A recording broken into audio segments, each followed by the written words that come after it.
श्रियकान्ताय कल्याणनिधये निधयेऽर्तिनाम् श्रीवेङ्कटनिवासाय श्रीनिवासाय मङ्गलम् लक्ष्मी सविग्रहालोक सुभ्रूविभ्रमचक्षुषे चक्षुषे सर्वलोकानां वेङ्कटेशाय मङ्गलम् श्रीवेङ्कटाद्रिशृङ्गाग्रमङ्गलाभरणाङ्गये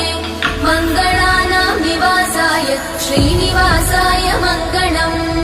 सर्वावयव सौन्दर्य सम्पदा सर्वचेतसां सदा सम्मोहनायास्तु वेङ्कटेशाय मङ्गलम्